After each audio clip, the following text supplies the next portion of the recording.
Happy March the 12th, 2025 edition, everyone. I appreciate you stopping by. Today's message is pretty much don't give up. No matter what it is that you're going through in life, don't give up. Unless it's something that hurts yourself or hurts others, don't give up. And I'll tell you what I'm talking about as this video goes along. First up, Mr. Lou Gehrig. What a story.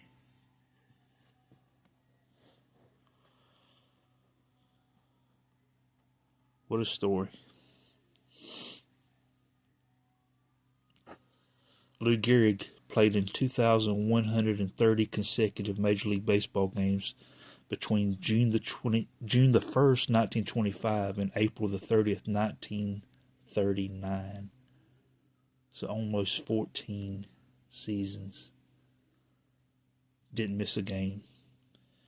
And I got to thinking about that. There must have been times where, he thought about giving up or not playing because of different reasons that may have went on in his life. But we still talked about him down through the ages because of his streak, 2,130 consecutive games. So, don't give up. The famous number 4 Lou Gehrig. And then later on, the number 8, Cal Ripken Jr. broke Lou Gehrig's record. He played in 2,632 consecutive games between May the 30th, 1982 and September the 19th, 1998. And I think about the same thing with him. How many times did he think about giving up because of different reasons, but he kept on. And that's why we still talk about him today. Number 8, Cal Ripken Jr. Here's another guy that didn't give up. Mordecai, 3 Fingers Brown, number 8. Read a little bit about him. Baseball's greatest teams, the 1907 Chicago Cubs, 3 Finger Brown. A childhood accident had left Mordecai Brown with only 3 fingers on the right hand and enabled him to throw a natural curveball that befuddled batters for more than a decade. He joined the Cubs in 1904 and won 26 games for the 1906 team that set a major league record with 116 victories. He followed that up by posting a 20-6 record and a 1.39 ERA for the 1907 champs and pitched a 2-0 shutout against Detroit in the decisive 7th game of the World Series. Brown won 20 or more games in a season 6 consecutive years with the Cubs. And he's in the Hall of Fame. But I got to thinking about that, how his farming injury could have kept him from becoming the Major League Baseball player that he was, but it didn't. He didn't give up despite his injuries. I love that story. Another person that didn't give up despite their injuries, Bo Jackson. My favorite football and baseball player of all time, Bo Jackson, number 34. January 13th, 1991, in a playoff game against the Cincinnati Bengals, Bo dislocated his hip and never played NFL again.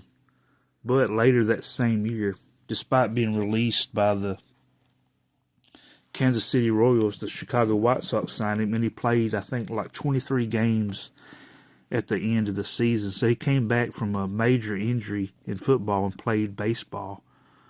He didn't play the whole 1992 season because of hip replacement surgery, but then he came back in 93 and played with the White Sox again, and then I think he played that next year for the California Angels. So he didn't let an injury stop him from playing the game of baseball. Another person that didn't give up, Michael Jordan. You know, it's a shame this card got bent in half. You can see it there. But it kind of reminds me of Michael Jordan, that despite he had a fold in his life, that something didn't go his way the rest of the story. Michael Jordan, in his sophomore season of high school, he tried out for the basketball team and got cut. And that could have stopped him, but he didn't give up. He didn't quit.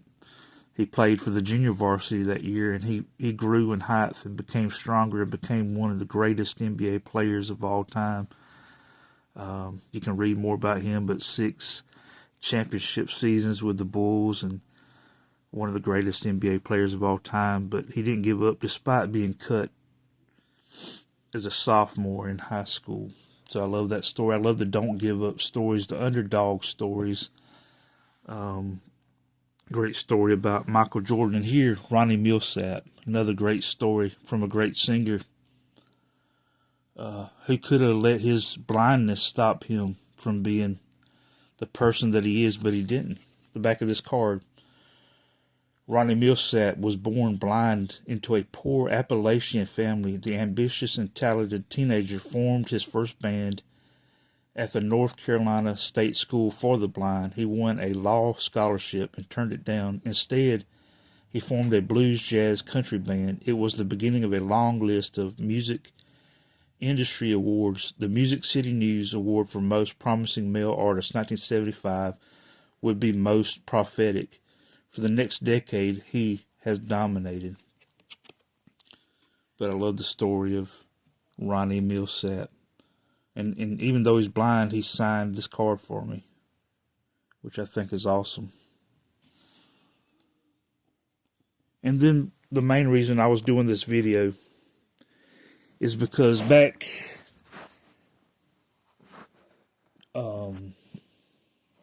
Christmas Eve, y'all know I collect through the mail autographs.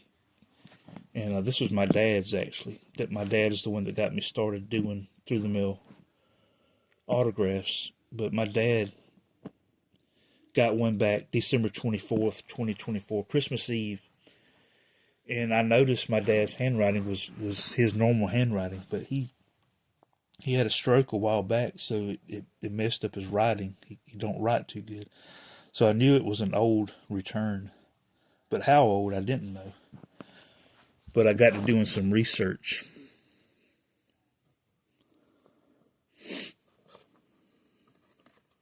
As you can see,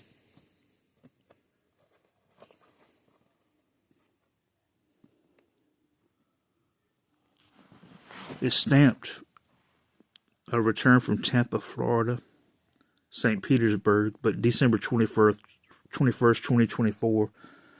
It came here December the 24th, 3 days later. But notice the stamp to the right there. 37-cent stamp. So I've done the research, and the 37-cent stamp began June the 30th, 2002. And the last day of the 37-cent stamp was January the 7th of 2006. And the card with the autograph on it is a Fleer tradition. The last year for Fleer baseball cards. They were going to make Series 2 and Series 3, but they didn't because of bankruptcy. They just made Series 1. But this is a 2005 Fleer tradition card. So he had to have sent this card off in 2005. And it came back in the end of 2024. So that's between a 19 and 20 year through the mail autograph return. I've never known anybody to get one back this long. But if you have, let me know in the comments. I have seen some long returns, but not almost 20 years. So there it is. Mr. Josh Fogg. He actually played minor league ball here in Alabama. Back in 2000, he played at Birmingham. Same place that Michael Jordan, that I've already mentioned, and Bo Jackson played minor league ball as well. But Josh Fogg. Josh Fogg is an American retired Major League Baseball pitcher who played for several teams between 2001 and 2009.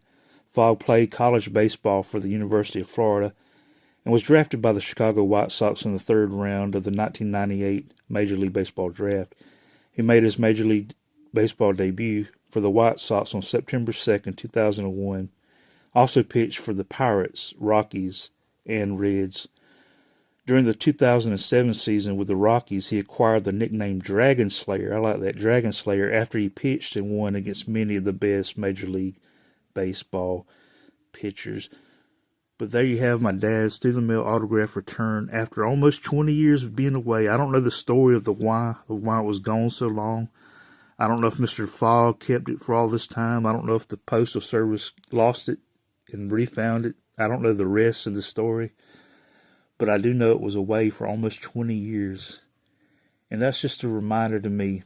And I want to remind you once again to never give up. Don't give up unless it's something that hurts you or hurts others. But maybe somebody else needed to hear this message. I know I do, because I guess, there's a song. I remember a song. It was Bad English had a song called When I See You Smile. And it said within it, sometimes I want to give up. I want to give in. I want to quit the fight. And sometimes that's us. And I know the temptation had to have been there for all these people that I've mentioned before. And then to give up on this autograph, even though it was gone 20 years, here it is. So don't give up. Whoever you are out there, don't give up. Hang in there. Keep pressing on. Keep the faith. And I appreciate everybody that stopped by. I hope you have a great day. My time is up, and I thank you for yours. Don't give up.